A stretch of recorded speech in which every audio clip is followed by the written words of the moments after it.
பாருங்க, இன்னைக்கு நம்ம சொல்றோம், நம்ம நாடு வளர்ச்சி அடைஞ்சிருச்சு. தமிழ்நாடு எவ்வளோ வளர்ச்சி அடைஞ்சிருச்சுன்னு. ஆனா உண்மைக்கு வளர்ச்சி அடைஞ்சிருச்சா?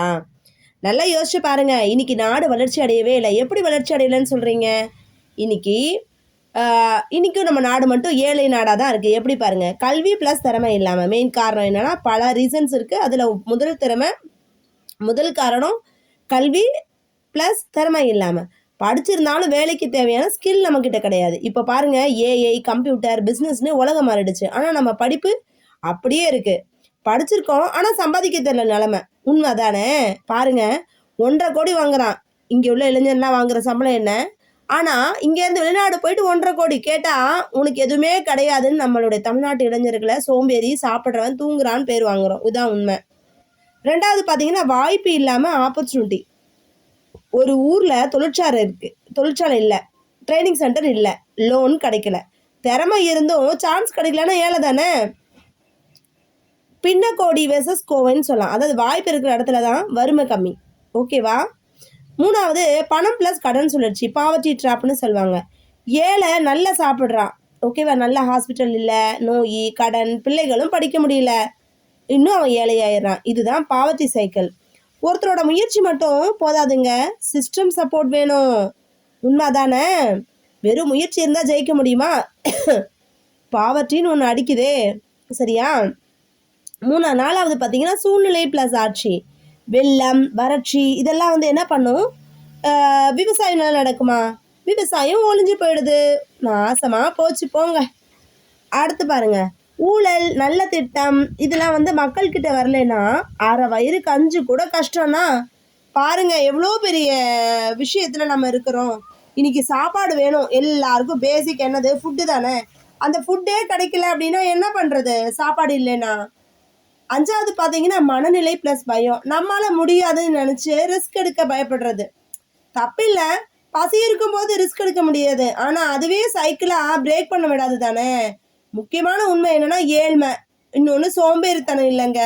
நிறைய பேர் 16 மணி நேரம் வேலை பார்க்குறாங்க, ஆனால் அதுக்கு தகுந்த மதிப்பு கிடைக்கல. விவசாயி, கூலி, சின்ன கடை இவங்க இல்லாமல் உலகம் ஓடாது. ஆனால் அவங்கள மையம் யாரும் பார்க்கல. அப்புறம் பார்த்தீங்கன்னா நம்பிக்கை வர 3 வழி இருக்குது. கல்வி ப்ளஸ் ஸ்கில்லு. இதுக்கு என்ன பண்ணும்? ஃப்ரீ ஆன்லைன் க்ளோஸ், அப்புறம் ஐடிஐ, யூடியூப்பு, ஃபோன் இருக்குது, வாய்ப்பு இருக்குது. சின்ன சேவிங், ஓகே, 10 ரூபா சேவ் பண்ணணும் எமர்ஜென்சியாக. பார்த்தீங்க அப்படின்னா காசு இருந்தால் கடன் வராது. அடுத்து ஒன்றா கிடைக்கிறது செல்ஃப் ஹெல்ப் குரூப்புன்னு. குடும்பம், ஊர் தனியால முடியாது, சேர்ந்து முடியும். லாஸ்ட்டாக பார்த்தீங்கன்னா ஒரே ஒரு ரியாலிட்டி கோட்டுங்க. ஏழையாக இருக்கிறது தப்பே கிடையாது, ஆனால் ஏழ்மையிலேயே வாழ பழகிறது தான் பெரிய தப்பு. சரியா? நான் எப்போவுமே ஏழையாக தான் இருப்பேன் அப்படின்னு நீங்கள் வாழ பழகுறீங்க தானே, அதுதான் பெரிய தப்பு. இன்னைக்கு வாய்ப்புகள் நிறைய இருக்குது, ஆனால் நம்ம அதை கரெக்டாக பயன்படுத்தி என்ன செய்யறதில்ல.